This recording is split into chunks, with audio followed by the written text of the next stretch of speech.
Hey everybody, Nerd in Denial is back with another review for you. And this one, I was actually really excited to talk about. We are reviewing the brand new, just came out on Netflix a few days ago, the live-action Bleach movie. And this is the main reason why we started watching the Bleach anime to begin with, so that she can be prepared for this movie. And why we watch Dragon Ball Evolution, so she can have her bar set real low in terms of live-action adaptations. Which I'm sure helped. Yes. So. It did. They strictly do the introductory, substitute Soul Reaper arc, the first 17 episodes or so. Yep. Just like I thought. And they only made a couple changes. They stuck to it pretty damn close. Yeah, and a lot of the changes they made were understandable. Were either understandable and also did not change the total story. No, not at all. Some timings were changed. Mainly things were left out. Yes. That did not need to be put in. Yep. Which I'm glad. Chad and Orihime's powers doesn't need to be talked about until a potential sequel. Yep. Stuff like that. Orihime's brother not talked about. Yep. So it was really nice to see that, though I do think it did hurt them in a couple aspects, and I'll explain that in a bit. But let's talk about this opening. I like how they started with this scene, but I also don't like how they started with this scene, only because the whole reveal of Grand Fisher being involved with Ichigo's mom's death is supposed to be like a big twist, and it just kind of... Okay, we're talking about the opening scene, not the opening. No, I'm talking about the opening scene, sorry. Okay, well we skipped our usual... Well, it's not an anime, so it doesn't really have an opening. But it does have an opening. It has opening credits, but this was first, wasn't it? I thought this took place first. It was this scene and then the opening credits. Was it? Yeah, I'm pretty sure. Anyway, so this scene... I don't know. I'm kind of torn putting it this early. I get it, but I think they knew who was going to be watching it, and that the people would already know the story. I don't think this was marketed towards non-Bleach people. I can definitely see that. And even if you hadn't ever watched Bleach, I still think it works. I can see... You don't get the big... Psh, but you do get a little bit more secrecy of, like... They don't give it all away. Yeah, I'll give you Not that. at all. I'll give you that. But the first time we see Ichigo is still the exact same thing you see in the show, which is him kicking the crap out of some thugs because they knocked over the dead kids. Flowers, that's it. Which Randomly they changed his gender, maybe because, I don't know. Maybe they didn't, maybe there's the thing about, like, dead little girls in Japan. Also, maybe they didn't, because they already have a little girl villain, they're probably to balance it out. Probably. Maybe. I mean, it worked either way. It doesn't honestly matter. It's a tiny, tiny change. Yeah. The kid's cute as fuck. That was the first instance we had where we saw a dead person, and we realized, and then they showed chain. They show the injury. So seeing that on like a 5-year-old kid was... That's another thing. The ghosts, other than the guy in Ichigo's bedroom, the ghosts are creepy. Which I get. They're fucking ghosts. Yeah. But you made a kid creepy. Not that hard these days. Nope, no. But don't worry. There's a kid that gets creepier later. They insert Chad into this scene, which I like because it was supposed to, show them these guys are friends. They have each other's back. Yeah. Because he doesn't get an introduction. No, none of the side characters are really focused on in this movie. Nope. But it works out to where it's like, oh, they're all classmates. Cool, yeah. Got it. Like, that's so generic of a high school thing. And they're still there for really good comedy, like the guy friend. I don't think they ever name in the movie. No, I don't think they do. He's dead. He didn't make it. I'm alive. Hi. It's great. And a lot of time. There's some really good comedy. Rukia, yeah. I think about 98% of this movie was casted beautifully. Oh my god. Yes. The only one we have an issue with in terms of casting is Byakuya. But I got past it the more he was on screen. Yes. I got over it more. When he first came on, I was like, But when he actually got to doing work. Pretty much the final scene, I was like, alright, now I'll allow it. And they introduced Byakuya and Renji a lot sooner, which I'm glad they do because it sets them as this... They set Grand Fisher up as this final villain, but really they're the final villain. Yeah. And they... It works out. It really does. It works out beautifully. And I do like a couple changes they made to kind of improve the story, which is Rukia can go back to Soul Society without getting executed as long as she gets her powers back. And they do it the exact same way that Ichigo gave them. Ichigo got them. So it's a lot of things that were added to make sense. Now, to make it a one coherent movie. Yes. All the changes that were made were for that purpose. Mm-hmm. And I think it went really well. The effects had some ups and downs. Yes. The hollows, I think, could have looked better, but when you're dealing with something like that, it's hard to make them look good on this type of... I'm guessing on this type of a budget. But we did like how they incorporated all the smoke. Instead of blood. The smoke screen type of thing. I noted this when we were watching it. The animation used when a hollow is purged and is going to Soul Society is the exact same animation when they do it on a normal soul, which isn't done in the show. And I think that's a beautiful thing. Works. It is visually telling you the exact same thing happens. They don't have the arc where they kill a hollow who was a murderer and he goes to hell, because that'd be too much information that's not needed for the story. It's gotta be coherent. And I think that's also another reason that they probably kept the animation the same, is for, like, newer people coming in. Like, that keeps it coherent of, like, oh, okay, so similar things are happening. She even explains it during the training montage. Especially there's a training montage. There's so many montages. It's so good. Love some montages. Uryu is introduced early, and they take out the Menos Grande bit, which is fine. They take out quite a few characters, which is fine. There are only two things that were changed that I didn't like. Okay. The time frame of when Ichigo gets powers, Rukia goes back to Soul Society is so much shorter.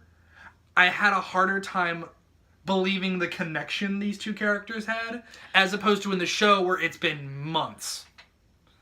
So you understand where I'm coming from? I get it, but it's also a movie. I understand it's a movie, and I'm not saying it's hard to do big time gaps in a movie. Like, I understand that. And like I said, I'm not saying I didn't believe it at all. I'm just saying it was harder to believe. Mm-hmm. Because it had the bad thing of they didn't have as many things to experience together. They didn't fight as many hollows. Yeah. So I think the montages did help with that aspect, because you would see the kids walking home from school and be like, oh, they're training again. Oh, they're training again. Yeah, but that did help with it. I would have preferred if it sometimes... Maybe they're training at a different time of day, because it could have just been because it's at the same time of day. It's hard to tell. Well, it's every day after school.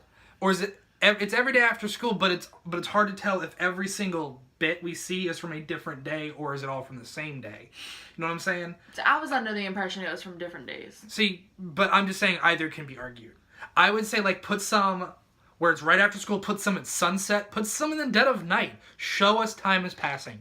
That is all I'm saying. Yeah. That's all I'm saying. Yeah. The other thing that I didn't like is that Ichigo kills Grand Fisher in this movie. Which, the only reason I don't like it is because I know who kills Grand Fisher in the anime, and I super can't tell her. But for anybody who's watched Bleach to the Arankar arc, which is the arc after this one, by the way, not counting fillers. Okay. You can kind of understand. I get the same payoff, which is revenge for the mom. You get the same payoff. Okay. But I think I liked it better in the anime. That's all I'm gonna say. But in the premise of this movie, where they may not be able to go that route, you can understand why change. they did what they did. I understand the change. Absolutely do. Let's talk about, I think, what my favorite part of this movie is, I don't know about you, is that entire climactic fight between Ichigo and Grand Fisher, and then Ichigo and Renji / Byakuya. That was amazing. It was really good. I'm glad the fight scenes were so good. Honestly, after Grand Fisher, just Ichigo versus Renji was the best in terms of choreography. Oh my god, yes. Though unfortunately, fucking running up the sword. Unfortunately, it is also in this fight where I think the CGI became the weakest, which with is the sword with Zabimaru, which I get that is so hard to make look believable. It's very hard, and they tried. You can tell they tried. And it's also nice to see these fights, like Bleach fights, in a much more modern setting, because in the anime, all we got is like in the middle of a field in the Soul Society where it's pretty much feudal Japan. Nothing gave me more joy than to watch Renji hook a fucking mall. Hook a fucking car on his sword and throw it at Ichigo. Thank you. So it was nice to see that incorporation. Ichigo in a bus when he's fighting Grand Fisher. It was nice to see that incorporation. Yeah. And if you like the fucking fight choreography in this movie, the Ruroni Kenshin movies will put it to shame. Oh my god. So, if you like the Ruroni Kenshin fight scenes, you'll love the fight scene of Ichigo versus Renji. It's everything you want in swordplay. And it's so good. It's so good. And Byakuya just wiping the floor with Ichigo. Where in the anime, it's one move and he's done. That you don't even get to see the move. This time, you get to see it and you get to watch. You get to experience it. It hurts. This movie is a very good and faithful adaptation that I was not expecting. And I'm honest, it's not the best adaptation I've ever seen. Unfortunately, Ruroni Kenshin movies still... But after some of the... After watching live action shit that has come out in the past, year. What are you referring to? 2 years?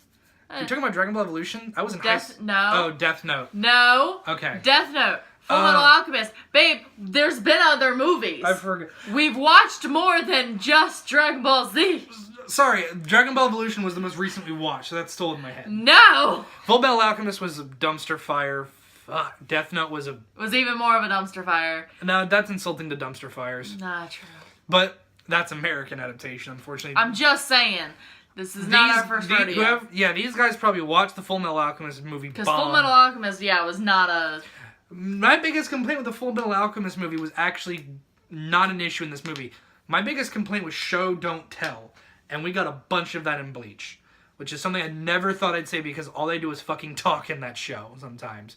But, like I said, the imagery of exercising a hollow versus sending a soul to the Soul Society is the same animation where you're showing that it's the same process without having it to be explained to you. We also really, really enjoyed...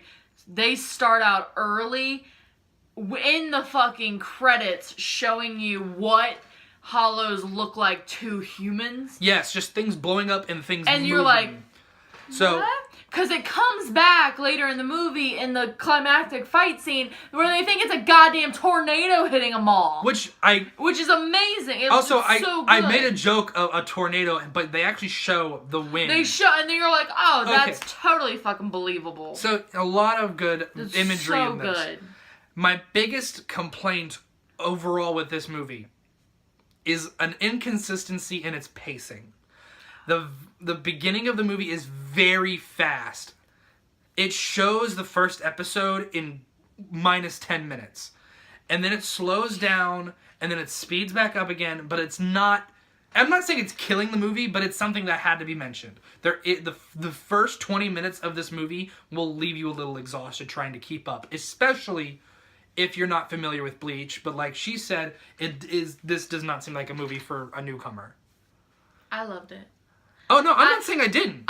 Let me be absolutely clear. I'm not saying I didn't. I didn't have a problem with the pacing at all because knowing that arc, for me, it's like, yes, let's go get through it. I get it. See what happens. Absolutely understand, but even though this is the movie made for us, we are not going to be the only people watching this movie, and people who write and make these movies have to keep that into account. Yeah.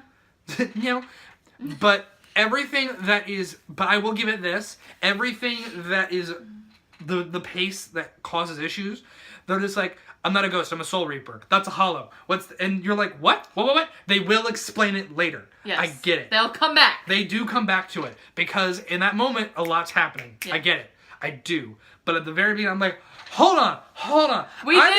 I'm still trying to revel in the fact that Ichigo is live action. Chad is live action. We paused like 7 times in the first 10 minutes just to be like, what? I'm still just in awe of the fact of how good these people look in their costumes. And that's what I wanted to bring up. The costumes? The fact that the casting is just, oh god, we need to repeat it. It is so scarily accurate. They got the best Chad. Oh, I gotta love him! He had a total of 10 minutes of screen time. And he's my favorite character. He's so cute. I love him so much. And he's going to be protected. And all of them look like they are doing professional cosplays. That's terrifying. And we mean that in the best way. It's so good. We're not trying to say that because it's a cosplay it looks fake. That's why I said professional. But it looks the most realistic cosplay that you can think of. So good. I brought this up when we started watching the movie to prove a point also. The guy who plays Ichigo, the actor, I am familiar with him from a show called Kamen Rider Forze. I know, but let me get to my point. Where he plays a happy-go-lucky kid whose one goal is to make friends with everybody. The fact that he can go from that to Ichigo Kurosaki shows this man has some range. That is my point. True. He can go from gel hair to orange hair, kicking hollow ass. Range. So, that is my point. That man is amazing. Everybody in this movie is amazing. It's just so good. The movie is so good. It's so good. And I'm honestly so happy. He's also so cute. Oh, he's so cute. Chad's cute too. They're all cute. Oh, I love them. I'm so happy that it's good. It's so good. I went into this movie expecting the worst. Expecting Full Metal Alchemist again. Yeah.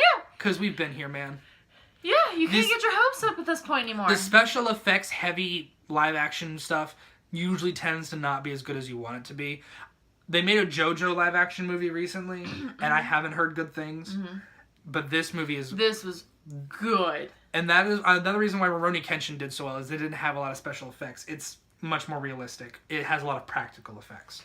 So I think the last thing I really want to touch on that we were like, damn, all right, we got to give props to the fucking swords. Oh yeah, they made a giant sword work. Goddamn sword. They made his giant katana work. It's amazing. Though I will say, the guards that they use in this movie seem a bit bigger than what I'm used to. Cause and he's like, even Renji's. Yeah. Like the guard on his blade. Oh yeah, no, it's a giant square. It's big. But I'll give him this. It's kind of big in the show. But when I'm used to that, Jesus. But also, completely the only sword I think that wasn't accurate to the T was Rukia's. But only because I really couldn't get a look at her guard. But I think it is as accurate as humanly possible. Well, we don't see it for very long. No. And this... They spent most of their time on his and Renji's. Well, his is the same sword. It is Rukia's sword. It's just a bigger version. Yeah. But we adored this movie, and now I am so excited to go back and watch the rest of the Save Rukia arc and review it for the channel. I don't know about you. Are you excited to go finish That Bleach? does make me so much more like... She did say this to me while you were watching. I am so glad you made me watch the anime before watching the movie. Yeah, because I connected more with them. You got you got to experience it the way I was experiencing it. Somebody who, though not to the same degree, unfortunately. No. I've been obsessed with Bleach since I was in high school. Since I wasn't 15, I was like 16 or 17 when I got into Bleach. So I was right around that age. Man, it's so good to see this in live action and I also done well. Yeah, I like seeing animated movies or like anime or like anything like that where they take it and make it live action. This is gonna be a stupid comparison, but whatever. Like when they take the 101 Dalmatians movies and make them real. I love it. It's so cute. Especially when it's something like that but from your childhood. And then you get to see these characters actually in 3 dimensions. Be there and have so much more connectivity with them and just more personality. Not saying that they don't have personality in the show. It's just, it's different. You can see it as more human. Yes, it's different. And I love it. It's the exact same reason why people get hyped to see the next Marvel movie, especially when there are Marvel comic book nerds. Seeing your heroes in reality on the big screen. Yes. And while we didn't get to have to go to a theater, we had a bigger screen than normal. So I don't know what you guys are doing for the rest of the night, but we're probably gonna go finish watching Bleach. And please watch the movie if you have Netflix. It's on Netflix. Watch it. Do it. Find a way. It's an hour and 50 minutes of your life. I'm sure you won't regret because we love this movie. An hour and 50. I said 50, right? I know. It just kind of sounded like 15. No, hour 50. It's an hour and 50. Be prepared. So. But it's good. So good. It's a very good movie, and I highly recommend it to any Bleach fan. Yes. But as always, this has been Nerd in Denial reviewing another movie that is honestly one of the nerdiest movies I've ever seen. And next week, we're going back to superheroes. We're reviewing Iron Fist Season 2. God help us. Will it live up to expectations? God, let's hope not, because no one's expecting shit out of it. Will it be better than expectations? There you go. We'll see you guys next time. Bye, everybody. Bye. Bye.